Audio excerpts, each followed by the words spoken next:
मैं रागिनी हूँ और मेरा बचपन उज्जैन के एक छोटे से मोहल्ले में बीता था। मेरी माँ मुझे बहुत चाहती थी, लेकिन मैं सिर्फ 7 साल की थी जब वह दुनिया छोड़कर चली गई। उनके जाने के बाद पिताजी ने दोबारा शादी कर ली, शायद इसलिए कि घर में कोई संभालने वाला हो। नई माँ से मुझे कभी भी वो अपनापन नहीं मिला जिसकी मुझे उम्मीद थी। उनका हर शब्द किसी ताने जैसा लगता था और उनका व्यवहार हमेशा मेरे प्रति कड़वाहट से भरा रहता। पिताजी मुझे पढ़ाना चाहते थे, इसलिए उन्होंने मुझे अच्छे स्कूल में भेजा, लेकिन सौतेली माँ को ये कभी पसंद नहीं आया। मैं जैसे जैसे बड़ी हुई, पढ़ाई ही मेरा सहारा बन गई। कॉलेज में मैं हमेशा टॉप करती और प्रशासनिक सेवा में जाने का सपना देखती थी। मैंने चुपचाप राज्य सेवा परीक्षा की तैयारी शुरू कर दी, क्योंकि मुझे पता था कि घर में कोई मेरी इस चाहत को समझने वाला नहीं है। सौतेली माँ अक्सर पिताजी से कहती, रागनी ज्यादा पढ़कर क्या करेगी, लड़कियां जितना पढ़ लेती हैं उतना काफी होता है। धीरे धीरे पिताजी भी उनकी बातों को सच मानने लगे। तभी एक दिन मेरे लिए एक रिश्ता आ गया। लड़के वाले मुझे देखकर खुश हो गए और उसी दिन हाँ भी कर दी। मैं बेहद घबरा गई थी, क्योंकि मैं शादी के बारे में सोचना भी नहीं चाहती थी। मैंने पिताजी से कहा, पिताजी, मैं भी शादी नहीं करना चाहती, मेरी पढ़ाई बाकी है। लेकिन सौतेली माँ ने बात मोड़ दी और बोली, देखो जी, ये मना क्यों करी है, मुझे तो लगता है कि इसका किसी के साथ चक्कर चल रहा है, तभी तो शादी से भाग रही है। पिताजी उनकी बात सुनकर भड़क उठे। उन्होंने मुझसे ऊंची आवाज में पूछा, रागनी, क्या ये सच है? क्या तुम किसी को चाहती हो? उस पल मेरी आंखें भर आई। मैंने शांत आवाज में कहा, पिताजी, मेरे जीवन में पढ़ाई के अलावा कोई और नहीं है, कोई भी नहीं है। लेकिन मेरी सच्चाई किसी के दिल तक ना पहुंची। पिताजी ने बस इतना कहा, बहुत पढ़ाई होगी, अब शादी कर लो, यही समय है। इस तरह मेरी इच्छा, मेरा सपना और मेरी मेहनत सब कुछ जैसे एक झटके में टूट गया। कुछ ही दिनों में मेरी शादी अमित नाम के एक व्यक्ति से तय कर दी गई। मेरे सपने वहीं अधूरे रह गए और मैं समझ गई कि अब मुझे अपने नए घर जाकर ही अपनी जिंदगी को संभालना होगा। अमित के परिवार में शुरुआत में सब ठीक चल रहा था। ससुर जी नम्र स्वभाव के थे। सास पहली नजर में थोड़ी सख्त लगी और ननंद मुस्कुराती तो थी, पर उसकी मुस्कान में किसी छिपे बोझ की तरह ताने झलकते थे। सास अक्सर ससुर से कहती, मैंने अपने बेटे के लिए एक दूसरी लड़की सोची थी, वह हर तरह से परफेक्ट थी। रागनी तो ठीक है, पर वह उससे मुकाबला नहीं कर सकती। ससुर जी उनकी बात को हमेशा टालते हुए कहते, मुझे रागनी पसंद है और अमित की शादी उसी से होगी, बात खत्म। लेकिन मैं जानती थी कि सास के मन में मेरे लिए जगह बनाना अब मेरे जीवन की सबसे कठिन परीक्षा बन चुकी थी। मेरी सास ननंद का अच्छा व्यवहार रहता था, लेकिन उनके पीछे वह मुझे ताने देती और मुझसे हर काम करवाती। मेरी सास ने मेरे ससुर जी से कहा था कि रागनी भले ही अच्छी लड़की है, लेकिन एक लड़की को मैं शुरू से ही अपने बेटे के लिए सोचती आ रही हूँ, उसका रागनी के साथ कोई मुकाबला नहीं। और फिर हमारा बेटा तो अच्छा पढ़ा लिखा है और खूब अच्छा कमाता भी है। मेरे बेटे जैसे लायक लड़के के लिए लड़की भी लाखों में एक होनी चाहिए। तभी मेरे ससुर जी ने अपनी पत्नी की बातों को नजरअंदाज करते हुए कहा, मुझे तो रागनी ही पसंद है और आलोक की शादी रागनी के साथ ही मैं खूब धूमधाम से करवाऊंगा। मेरे ससुर जी ने जैसा कहा वैसा ही हुआ। उन्होंने मेरी और आलोक की शादी खूब धूमधाम से की थी। शादी के बाद शुरुआत में सब कुछ अच्छा था, लेकिन शादी के बाद मेरी पढ़ाई पूरी तरह से खत्म हो गई, क्योंकि मेरे पति चाहते थे कि मैं घर को अच्छी तरह संभाल लूं। इसलिए मैंने घर संभालने के अलावा बाकी सभी कामों से अपना ध्यान हटा लिया। मैंने पूरी कोशिश की कि मैं घर के सभी सदस्यों को खुश रख सकूं। मैंने अपनी सास और ननंद को हमेशा इज्जत दी थी। मैंने ननंद को हमेशा अपनी बड़ी बहन का दर्जा दिया और सास को अपनी माँ की तरह चाहा। लेकिन मेरी सास को मेरा अच्छापन हमेशा दिखावा लगता। उन्हें यह बिल्कुल भी मंजूर नहीं था कि मुझे इस घर में सबका प्यार और सम्मान मिले। इसलिए वह अपनी बेटी के साथ मिलकर मुझे मेरे पति और ससुर के सामने नीचा दिखाने की कोशिश करती रहती। एक दिन जब मैं अपने मायके गई हुई थी, मेरी सास और ननंद को मौका मिल गया। वह मेरे पति के पास आकर कहने लगी, आलोक बेटा, तुम तो पढ़े लिखे हो और मॉडर्न हो, इस रागनी की तुम्हारे साथ कोई बराबरी नहीं है। तभी मेरी ननंद भी कहने लगी, हाँ भैया, मैं तो चाहती थी कि मेरे एक भैया हैं और उनके लिए कोई अच्छी और मॉडर्न भाभी आए, लेकिन पिताजी ने तो रागनी के साथ आपकी शादी करके आपकी किस्मत ही फोड़ दी है। कहाँ आप स्टाइलिश और हैंडसम और कहाँ वो सिंपल सी दिखने वाली लड़की। मेरे पति ने उस समय अपनी बहन और माँ से कुछ नहीं कहा, लेकिन उसकी सोच पर असर पड़ने लगा था। धीरे धीरे आलोक का व्यवहार मेरी तरफ कठोर और रूखा होता गया। वो छोटी छोटी बातों पर मुझे डांटने लगे, ताने मारने लगे और कभी कभी तो मुझ पर हाथ भी उठाने लगे। हाथ उठाना तो जैसे उनके लिए एक मामूली हो गया था। मैंने अपने पति से इस बदले हुए व्यवहार को समझ नहीं पा रही थी। मैंने कई बार अपने पति से बात करने की कोशिश की, लेकिन उनका जवाब हमेशा गुस्से से भरा होता। मुझे नहीं पता था कि मेरे पति को मेरी सास और ननंद ने भड़काया है, जिसकी वजह से वह ऐसा व्यवहार कर रहे हैं। मैं सीधे दिल से अपनी सास से ये बात शेयर करने गई थी, ताकि वह अपने बेटे को समझाएं। लेकिन मैंने पूरी बात सुनकर मेरी सास ने कहा, बहू, पति पत्नी के बीच तो ऐसी छोटी छोटी मोटी बातें होती रहती हैं, इन्हें ज्यादा बढ़ावा नहीं देना चाहिए। किसी तीसरे के सामने रोने की बजाय इन बातों को कमरे के अंदर ही सुलझा लेना चाहिए। मेरी शिकायत मेरी ननद ने फौरन ही अपने भाई से कर दी। उसने कहा, भैया भाभी आपकी शिकायत माँ के पास लेकर गई थी। इस बात पर मेरे पति मुझ पर बहुत बरसे। मैं अपनी सास का जवाब सुनकर हैरान रह गई। उन्होंने तो अपना पल्ला ही झाड़ लिया। लेकिन मेरे ससुर जी की स्थिति को बहुत अच्छी तरह से समझ रहे थे। वह हमेशा मुझे अपने बेटे को अकेले में समझाने की कोशिश किया करते, लेकिन मेरे पति एक कान से सुनकर दूसरे कान से निकाल दिया करते। इधर मेरे ससुर जी तो दिल के मरीज थे। एक दिन उन्हें दिल में तेज दर्द उठा। इससे पहले कि घर वाले उन्हें अस्पताल पहुंचा पाते, उनका दम घर में ही निकल गया। उनके जाने के बाद मेरे पति को खुली छूट मिल गई। मेरी सास और ननंद भी वही करती जो उनका मन करता था। शादी के करीब 1 साल बाद मैंने एक बेटे को जन्म दिया। मुझे लगा था कि शायद अब मेरे पति का व्यवहार बदल जाएगा, लेकिन यह मेरा भ्रम था। अब हर रात मेरे पति शराब पीकर घर आने लगे। मैं उनके लिए दरवाज़ा खोलती तो उनके मुंह से शराब की बहुत तेज बदबू आती। मेरा छोटा बेटा था। मैं सारा दिन घर के काम करती और रात को अपने बेटे विहान के साथ जागती रहती, लेकिन मेरे पति को इस बात से कोई फर्क नहीं पड़ता। जब भी मैं अपने पति से बात करती कि आप इतनी रात तक घर से बाहर क्यों रहते हैं और शराब भी पीते हैं, कम से कम आपको थोड़ा तो ख्याल रखना चाहिए, तो मेरे पति ने मुझे बालों से पकड़ लिया और कहने लगे कि मैं कुछ भी करूं, तुम्हें इस बात से क्या मतलब? तू घर में क्या करती है? सिर्फ रोटियां पकाती है और बच्चे संभालती है। तुझे मेरी कदर करनी चाहिए। तू मेरे घर में रह रही है, मेरे पैसों पर पल रही है और मुझे ही सिखा रही है कि मुझे क्या करना चाहिए। उस दिन मैंने हिम्मत जुटाकर अपने पति से ये बात कह दी, लेकिन उसके बाद मैंने कभी अपने पति से कुछ नहीं कहा, क्योंकि उस दिन मेरे पति ने चिल्लाते हुए पास रखा हुआ गिलास जमीन पर पटक दिया। सारी सारी रात रोते हुए गुजारी गई। अगली सुबह जब मेरे पति सो रहे थे और मैं किचन में नाश्ता बना रही थी, तभी मेरी ननद किचन में आई और कहने लगी, अरे भाभी, रात को क्या आपके भैया के साथ कोई झगड़ा हुआ है? मुझे गाली गलौज की आवाजें आ रही थी। मेरी ननद मुस्कुराते हुए ये बात कह रही थी। मैं अपने काम में व्यस्त थी और मैंने उसे कुछ नहीं कहा, तो वह कहने लगी, मैं तो पहले ही कहती थी तुम इस घर के लायक ही नहीं हो। तुम अपने पति को संभाल पा रही हो, ना ही घर को संभाल पा रही हो। मैंने अपनी ननद से कहा, प्लीज नेहा, मैं पहले से बहुत परेशान हूँ।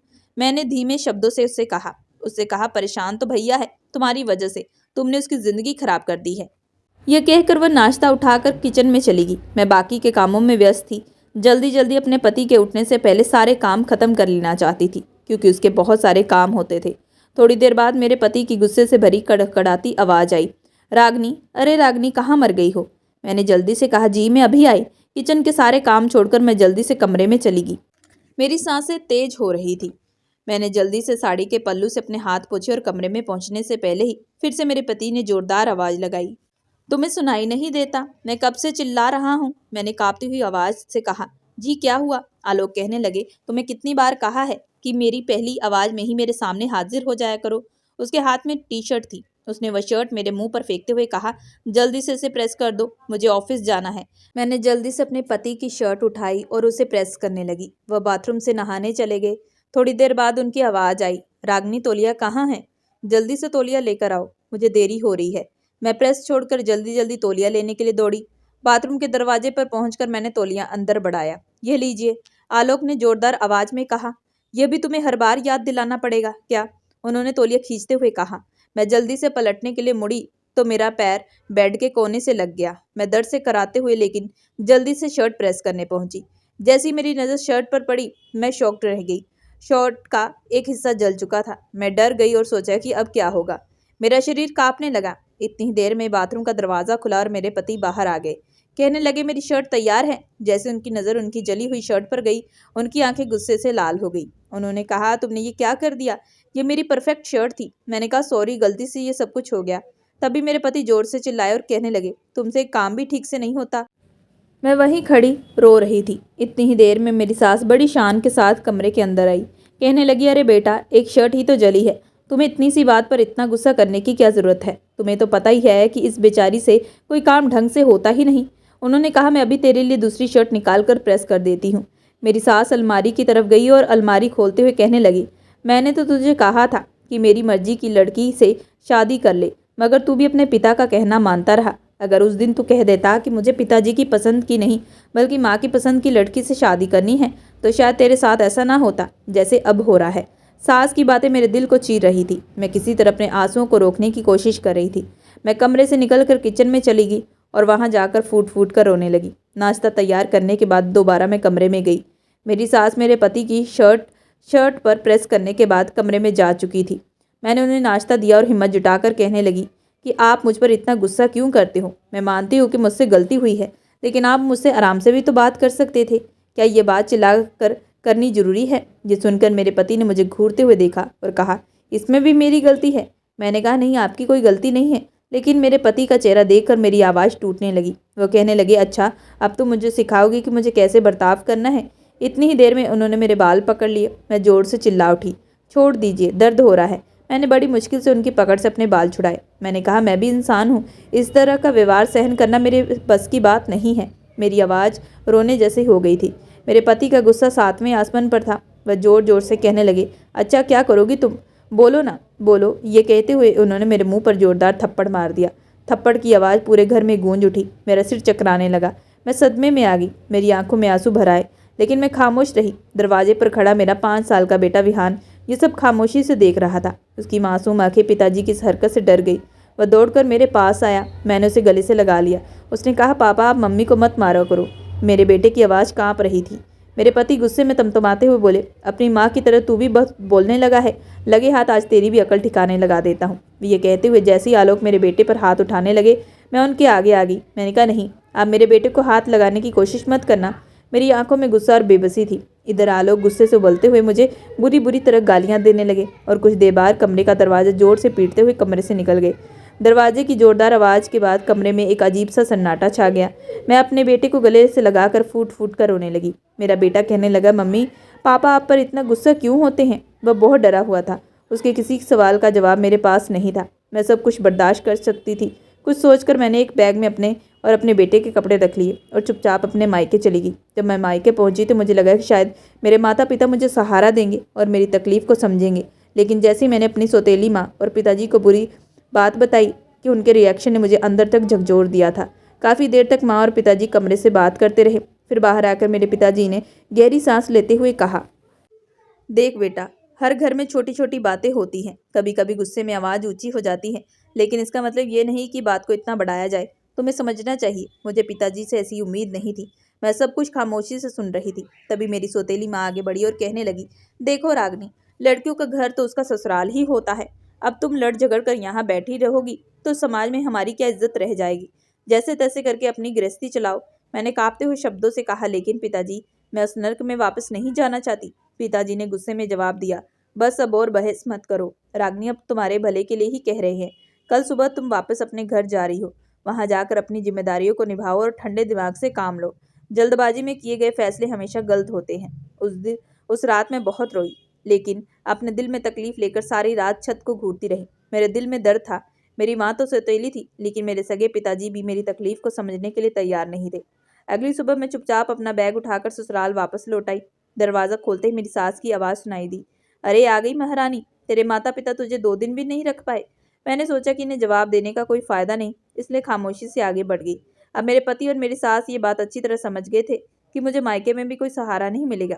मेरे पति का व्यवहार अब और भी ज़्यादा दिन ब दिन कठोर होता जा रहा था। अब ना केवल वह रात को शराब पीकर आते, बल्कि जानबूझकर अपनी माँ और बहन के सामने मेरी बेइज्जती करते। एक दिन मेरा बेटा विहान बीमार पड़ गया। वह पूरी रात बुखार में तपता रहा। मैं अपने बेटे की फिक्र में सारी रात जागती रही। मैंने आलोक को जगाने की कई बार कोशिश की कि वह विहान को डॉक्टर के पास ले जाए, उसे बहुत तेज बुखार है। लेकिन उन्होंने झुंझोलते हुए कहा, मुझे सोने दो, वैसे भी ये सब तुम्हारा काम है, मेरा नहीं। सारी रात मेरा बेटा बुखार से जलता रहा। अगली सुबह मैंने फिर से विहान को डॉक्टर के पास ले जाने के लिए आलोक से बात की, तो उन्होंने साफ साफ जवाब दिया, डॉक्टर के पास जाना है तो तुम खुद ऑटो करके चली जाओ, मेरे पास टाइम नहीं। उसकी बात तक मैं अंदर तक टूट चुकी थी। यह बेटा उसका भी तो था, उन्हें अपनी जिम्मेदारियां समझनी चाहिए थी। लेकिन नहीं, मैं खुद ही अपने बेटे को लेकर डॉक्टर के पास चली गई। डॉक्टर ने चेकअप करवाने के बाद मैं डॉक्टर के कैबिन से निकल रही थी कि अचानक मेरी टक्कर एक लड़के से हो गई। जैसी ही मेरी नज़र उस पर गई तो मैं उसे फ़ौरन पहचान गई। वह लड़का मेरा क्लासमेट रह चुका था। मैंने उसे सॉरी कहा और उसे पहचान कर भी मैंने अनदेखा करके आगे बढ़ने लगी, लेकिन उसने फ़ौरन ही मुझे आवाज़ लगाई, रागनी। मैंने पलट कर देखा। उसने कहा, तुम रागनी हो ना? मैंने कहा, जी मैं रागनी हूँ। वह कहने लगा, तुम मुझे पहचान गई ना? मैं तुम्हारा क्लासमेट हूँ, हम दोनों साथ पढ़ते थे। मैंने कहा, हाँ अर्जुन, मैं तुम्हें पहचान गई हूँ। उसने कहा, ये तुमने अपनी कैसी हालत बना ली है? ये तुम्हें क्या हो गया है? तुम तो कभी हमारी यूनिवर्सिटी की टॉपर हुआ करती थी और तुम तो यूपीएससी का एग्ज़ाम भी दे रही थी। तुमने अपनी पढ़ाई बीच में छोड़ दी क्या? मैंने कहा हाँ, मैं वह पढ़ाई बीच में छोड़ चुकी थी, लेकिन क्योंकि मेरी शादी हो गई। मैंने अपने बेटे की तरफ इशारा करते हुए बताया, ये मेरा बेटा है। उसने कहा, यार तुम कितनी इंटेलिजेंट थी, शादी करने के बाद तुमने अपना फ्यूचर खराब कर लिया, तुम्हारे चेहरे से भी रौनक गायब है। तुम तो आईएएस बनना चाहती थी, मुझे उम्मीद थी कि तुम्हारा सपना जरूर पूरा होगा, तुम्हें इतनी जल्दी शादी नहीं करनी चाहिए थी। मैंने कहा, शायद ये मेरे नसीब में लिखा हुआ था। बातों के दौरान अर्जुन की नज़र मेरे गर्दन और बाजू पर पड़ी। उसने कहा, ये निशान कैसे हैं? मैं तुरंत उस निशानों को छुपाने लगी और फिर कुछ नहीं कहा। वह कहने लगा, मैं भी यहाँ ट्रीटमेंट के लिए आया था, मैं तो आज आईपीएस ऑफिसर बन गया हूँ। अगर तुम्हें परेशानी हो तो तुम मुझे बता सकती हो, मुझे तुमसे हमदर्दी है, क्योंकि मुझे अफसोस हो रहा है कि तुम जैसी होनहार लड़की ने अपनी पढ़ाई बीच में छोड़ दी। मेरी आंखों में आंसू निकल रहे थे। मैं अर्जुन को कैसे बताती कि मैं कितने सालों से अपने पति के अत्याचार बर्दाश्त करी हूँ। अर्जुन ने कहा, अच्छा ठीक है, लगता है तुम जल्दी में हो, मैं तुम्हारा ज़्यादा समय नहीं लूंगा। मुझे लगता है कि तुम काफ़ी परेशान हो, मैं तुम्हारे में ज़्यादा तो नहीं पूछूंगा। उसने अपनी जेब में हाथ डाला और मुझे काट दिया। वह कहने लगा, तुम्हें ज़िंदगी में कभी भी मेरी मदद की ज़रूरत हो, मुझसे कांटेक्ट जरूर करना, मैं तुम्हारी मदद के लिए हमेशा तैयार रहूंगा। वैसे भी एक आईपीएस ऑफिसर होने के साथ साथ समाज सेवक भी हूँ। मैंने उसका शुक्रिया अदा किया और वहां से चली गई। मुझे अस्पताल में काफ़ी देरी हो गई थी। अभी मुझे अपने बेटे की दवाई भी लेनी थी। मेडिकल स्टोर पर काफ़ी भीड़ थी, इसलिए वहां भी देर हो गई। फिर जब मैं घर पहुंची तो घर पहुंचते ही काम में बिजी हो गई। अपने बेटे को दवाई देकर मैंने सुला दिया। शुक्र था कि मेरे पति अभी घर पर नहीं आए थे, वरना हंगामा शुरू कर देते कि इतनी देर में कहाँ से आ रही हो। मैं उनको कितना भी यकीन दिलाती कि मैं डॉक्टर के यहाँ गई, फिर भी उन्हें यकीन ना आता। अगली सुबह विहान की तबीयत काफ़ी बेहतर थी।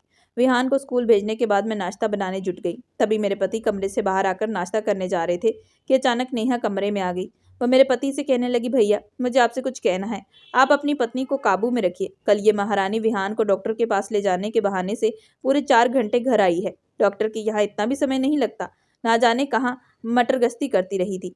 घर का सारा काम मुझे ही करना पड़ा। इतनी छूट भी अच्छी नहीं। माँ भी बहुत गुस्से में थी, लेकिन आप गुस्सा मत करना, मैं तो बस आपको बता रही हूँ कि आपकी पीठ पीछे ये न जाने कहाँ कहाँ घूमती फिरती है। यह बात सुनते ही मेरी पति की आंखें अंगारों की तरह उबलने लगी। वह तेज कदमों से चलकर किचन में मेरे पास आए। मैं जो अपने पति के लिए गरम गरम पराठे बना रही थी, मेरा मुंह दूसरी ओर था। मेरे पति ने पीछे से मेरे बाल पकड़े और घसीटते हुए मुझे किचन से बाहर ले आया। मैं समझ नहीं पा रही थी आखिर वो क्यों और किसके लिए ऐसा कर रहे हैं। वो कहने लगे, बता तू डॉक्टर के यहाँ से कहाँ गई थी? तेरी इतनी हिम्मत कैसी हुई इतनी देर से घर आने की? और तुझे देर कहाँ हुई? कहाँ गई थी तू? किससे मिलती है मेरी पीठ के पीछे? मैंने कहा, मैं तो बस डॉक्टर के पास गई थी और कहीं भी नहीं।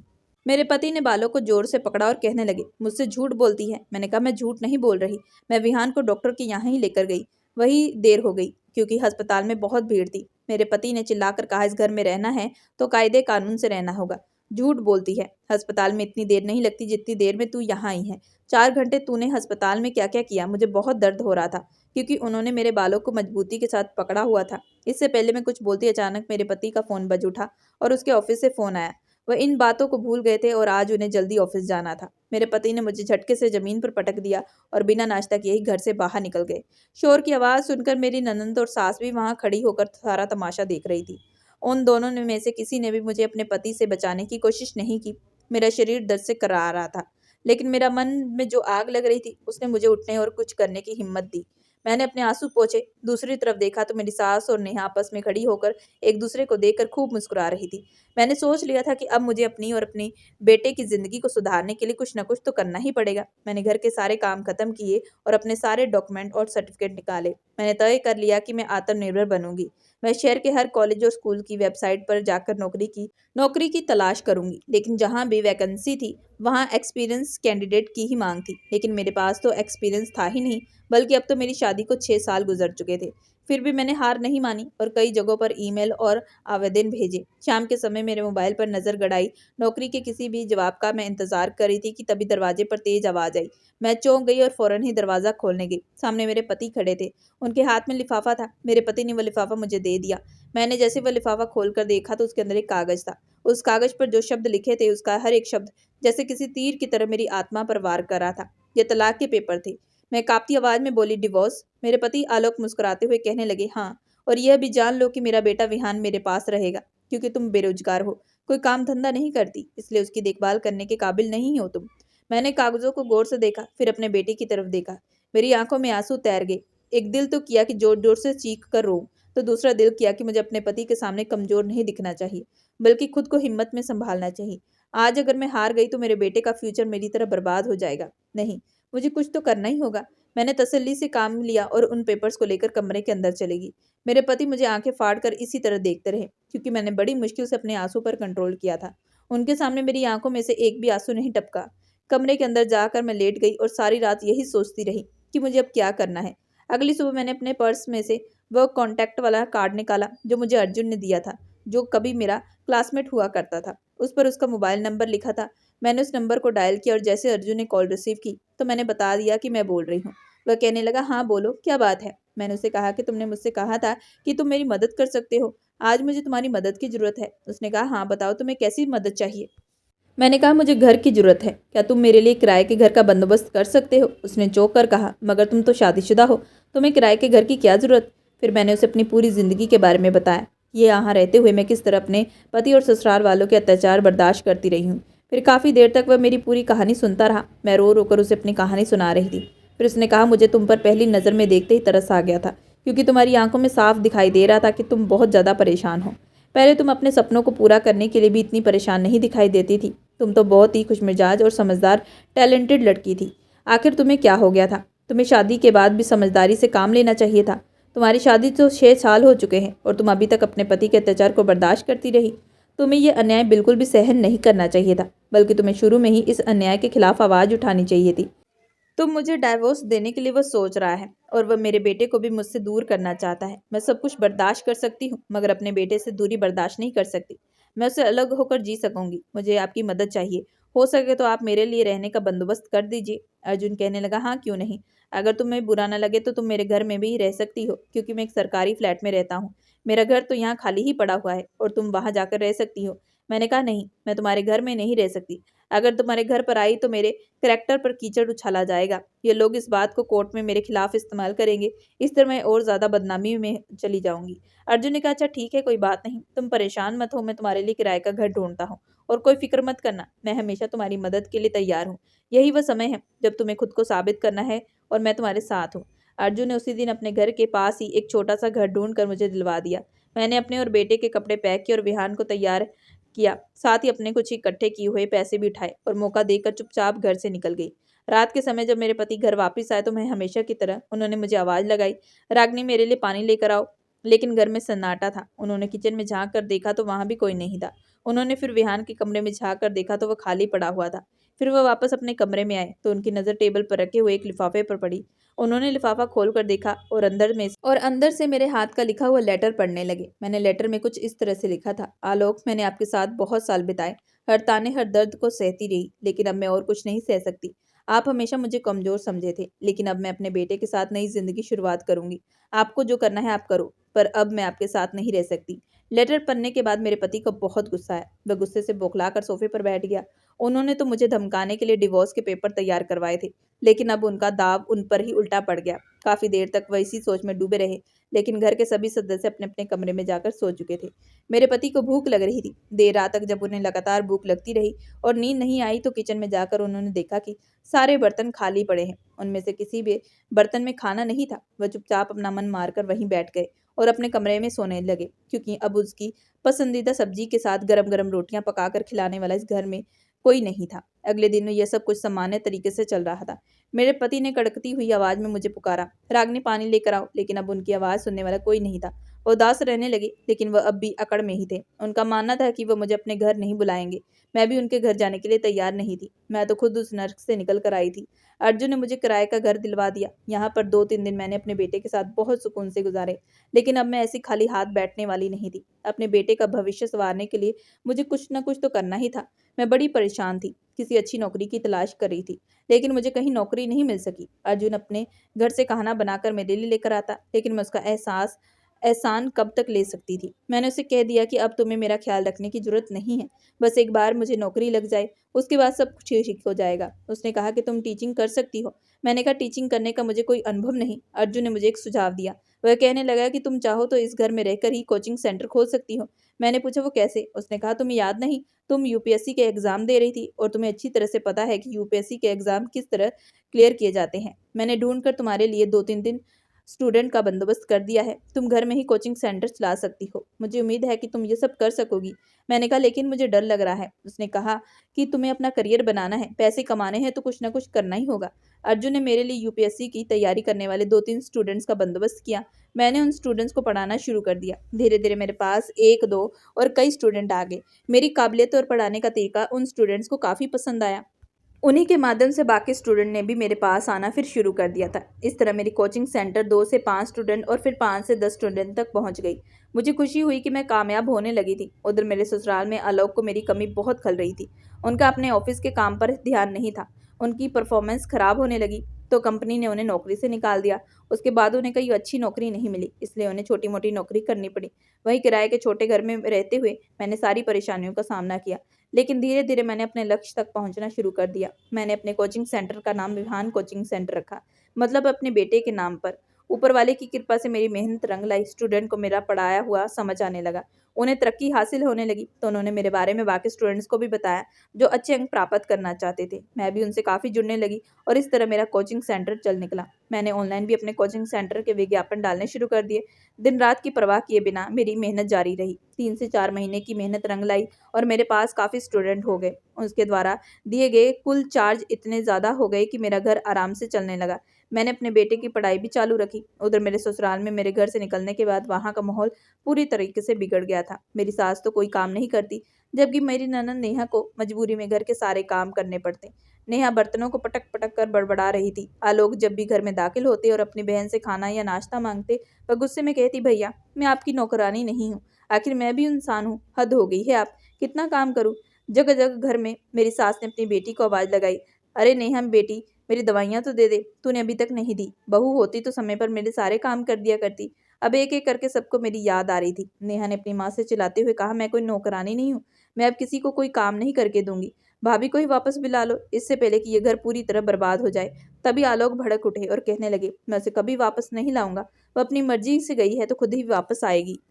कुछ दिनों के बाद उसकी खुद की अकल ठिकाने आ जाएगी, मैं उसे अच्छी तरीके से जानता हूँ। इधर से मैंने अपना काम कर दिया, क्योंकि मैंने फैसला कर लिया था कि मैं अब खुद अपने पति को डाइवोर्स के लिए नोटिस भेजूंगी। और जब वह नोटिस मेरे ससुराल पहुंचा तो आलोक के होश उड़ गए। उस पर मेरे साइन पहले से मौजूद थे। डाइवोर्स के पेपर देखकर मेरी ननद ने कहा, लो भैया, अपनी करनी अब भुगत लो। आलोक को बहुत गुस्सा आया। उसे तो यकीन नहीं हो रहा था कि मैं इतना बड़ा कदम उठा सकती हूँ। ये केस अब कोर्ट में चलना था, इसलिए हम दोनों कोर्ट में एक दूसरे के सामने खड़े थे। मेरी पति ने भी अपनी तरफ से वकील किया, जिसने अपने शब्दों में मुझ पर प्रहार किया। उसने कहा, मैडम अपनी शादी से लेकर अब तक कोई शिकायत नहीं की, अचानक आपने अपने पति से क्या परेशानी हो गई। मैंने जवाब दिया, मैंने अपनी शादी बचाने के लिए सब कुछ सहा, लेकिन अब मेरी बर्दाश्त की हद हो चुकी है, इसलिए मजबूरन मुझे ये कदम उठाना पड़ा। और इस कदम को उठाने के लिए मुझे मेरे पति और ससुराल वालों ने मजबूर किया। मेरे पति के वकील ने मुझ पर बदचलन और लापरवाह होने का भी आरोप लगाया, जिसे मैंने खामोशी से बर्दाश्त किया। उसने कहा, जो महिला खुद ही घर छोड़कर चली गई, उसका चाल चलन ही ठीक नहीं, ऐसी माँ को बच्चे की कस्टडी कैसे दी जा सकती है। लेकिन मैंने अपनी पक्ष मजबूती से रखा। मैंने गवाह और मेडिकल रिपोर्ट्स, पेशेंट के जो भी मेरे साथ घरेलू हिंसा का साबित कर रही थी। सबसे बड़ा मोड़ तो तब आया जब विहान को कोर्ट में बुलाया गया। जज साहब ने उससे प्यार से पूछा, बेटा आप किसके साथ रहना चाहते हो। मैं अपने बेटे के चेहरे की तरफ देख रही थी। उसने एक सही फैसले से ये सब कुछ ठीक हो सकता था और एक गलत फैसले से सब कुछ बर्बाद हो सकता था। लेकिन मेरे बेटे ने बिना किसी डर के कहा, मैं अपनी मम्मी के साथ रहना चाहता हूँ। पापा मम्मी को बहुत मारते हैं और उन पर गुस्सा भी करते हैं। मम्मी रोती रहती थी। मेरे पापा बहुत बुरे हैं, मैं उनके साथ नहीं रहना चाहता। आलोक ने अपने बेटे की यह बात सुनी तो आलोक का चेहरा शर्मिंदगी से भर उठा। उसे जीतने की उम्मीद अब ना के बराबर लग रही थी। अब अगली सुनवाई में नतीजा आना था। मैंने किस्तों पर अब एक छोटा सा घर भी खरीद लिया और अपने बेटे विहान के साथ इस घर में शिफ्ट हो गई। इस बुरे वक्त में अर्जुन ने मेरा बहुत साथ दिया था। वह अच्छा और ईमानदार इंसान था, वरना कहाँ कोई गैर किसी के लिए इतना करता है। उसने भी हिम्मत जुटाई और मुझे केस किस तरह से लड़ना है यह भी बताया। केस की आखिरी सुनवाई से ठीक एक दिन पहले मेरे मोबाइल पर आलोक का फ़ोन आया। मैंने फ़ोन उठाया तो उन्होंने कहा कि वो एक बार मुझसे मिलना चाहते हैं, लेकिन मैंने कहा कि मुझे तुमसे नहीं मिलना। मैंने साफ शब्दों में अपने पति को यह बात कह दी थी। उन्हें एक अजीब सा झटका लगा। मेरे पति ने कहा, एक बार आखिरी बार मैं तुमसे मिलना चाहता हूँ, शायद उसके बाद हम दोनों एक दूसरे से अलग हो जाएं। मैंने कहा, अच्छा ठीक है। लगभग आधे घंटे के बाद मेरा पति मेरे घर के बाहर आकर खड़ा हो गया। घर के बाहर उन्होंने मेरी नेम प्लेट लगी हुई देखी तो उन्हें हैरानी हुई। उन्होंने घर की डोरबेल बजाई तो मैंने दरवाज़ा खोला और अंदर आने को कहा। मेरे पति चारों तरफ मेरे घर को गौर से देख रहे थे।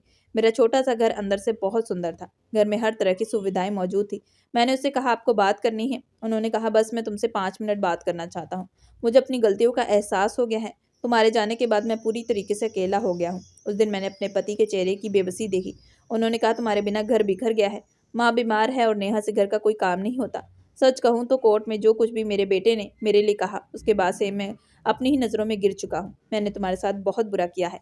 रागिनी, मैंने कहा, तो अब आपकी ज़िंदगी में सब कुछ खराब हो गया है, इसलिए आपको मेरी याद आ गई। वह अपनी आंखों में आंसू लेकर कहने लगे, मुझे सच में अपनी गलतियों का एहसास हो गया है। मैं बस इतना कहता चाहता हूँ, यह डाइवोर्स वाला मामला ख़त्म कर दो और मेरे साथ वापस चलो। और अब विहान के बारे में भी सोचो, उसे भी तो अपने पिता और माता की ज़रूरत है। मैंने कहा, नहीं, उसे अपने पिता की कोई ज़रूरत नहीं। उसके लिए अब मैं ही उसकी माँ हूँ और मैं ही उसका पिता। तुम जैसे पिता तो किसी के काबिल नहीं। मेरे पति ने शर्मिंदा होते कहा, मैं जानता हूँ कि मैंने बहुत सारियाँ गलतियाँ की हैं, लेकिन मैं वादा करता हूँ कि अगर तुम एक बार मुझे मेरी गलती सुधारने का मौका दोगी तो सब कुछ ठीक हो सकता है। बस तुम एक बार मुझे माफ़ कर दो। मैंने कहा, मौका मैं तुम्हें कभी नहीं दूंगी। हर दिन तुम्हारे लिए मौका था, लेकिन तुमने उसे हर बार बर्बाद किया। माफ़ी का तो अब सवाल न पैदा नहीं होता। जब कोई गलती अनजाने में होती है तब वह माफ़ी मांगी जाती है, लेकिन तुम्हारी हर गलती जानबूझकर की गई थी। मैं तुम्हें माफ़ नहीं कर सकती। सच कहूँ तो अब मेरी ज़िंदगी में तुम्हारे लिए कोई जगह नहीं। तुम जहाँ जा सकते हो जाओ। आलोक की आखिरी बार एक नज़र मुझ पर और मेरे बेटे पर पड़ी और फिर वह घर से निकल गए। मैंने भी कभी अपने पति को दोबारा पलट कर नहीं देखा। हम दोनों का रिश्ता खत्म हो गया। अब मैं अपने बेटे के साथ अकेली रहती हूँ और अपने अकेले ही अपने करियर को बढ़ा लिया। मेरा कोचिंग सेंटर बहुत अच्छा चल रहा था। मैं अपने लिए खुद की मिसाल बन गई और मैंने अपनी कहानी खुद लिखने का फैसला किया। आज मैं एक कामयाबी औरत हूँ और आप लोगों से यही कहना चाहती हूँ कि अन्याय के खिलाफ आवाज़ उठाएं और अपने आप को आगे बढ़ाएं। खैर, जब कोर्ट में डाइवोर्स की कानूनी प्रक्रिया पूरी हो गई और मैं अब आधारिक तौर पर रागिनी मिश्रा से रागिनी बन चुकी थी, मेरे नाम से पति का बोझ हट गया था और उसकी जगह पर एक सफल उद्यमी की पहचान जुड़ गई थी। विहान कोचिंग सेंटर की सफलता आसमान छूने लगी थी। कुछ दिनों के बाद अर्जुन ने मेरे घर आकर मुझसे अपने दिल की बात कही। उसने कहा कि वह मेरे साहस, ईमानदारी और मेरी मेहनत से प्रभावित है और मेरे और विहान के साथ अपना भविष्य देखना चाहता है। मैंने इस रिश्ते के बारे में गहराई से सोचा। अर्जुन एक नेक दिल इंसान था जिसने बुरे वक्त में मेरा साथ दिया और विहान भी उसे पसंद करता था। मैंने अपने अतीत को पीछे छोड़कर अर्जुन के साथ एक नए सफ़र की शुरुआत करने का फैसला किया। हमने एक छोटे से समारोह में शादी कर ली जिसमें केवल हमारे करीब लोग शामिल थे। मैंने अपने पुराने नाम रागिनी के आगे अर्जुन का नाम ही नहीं जोड़ा। मैं अपनी पहचान रागिनी के रूप में ही रखना चाहती थी और अर्जुन ने मेरे इस फैसले का सम्मान किया। इस तरह मेरे जीवन के पन्ने पलट गए। मैं अब अकेली नहीं थी, लेकिन मैंने अपनी स्वतंत्रता को कभी नहीं खोया। मैंने एक पत्नी होने के साथ-साथ एक सफल उद्यमी और एक बेहतरीन माँ और एक मजबूत महिला के रूप में ही अपनी पहचान बनाई। तो दोस्तों, ये थी आज की कहानी। अगर आप लोगों को ये कहानी पसंद आई हो तो प्लीज़ हमारे चैनल को लाइक और सब्सक्राइब ज़रूर करें एंड बेल आइकन का बटन ज़रूर दबाएँ।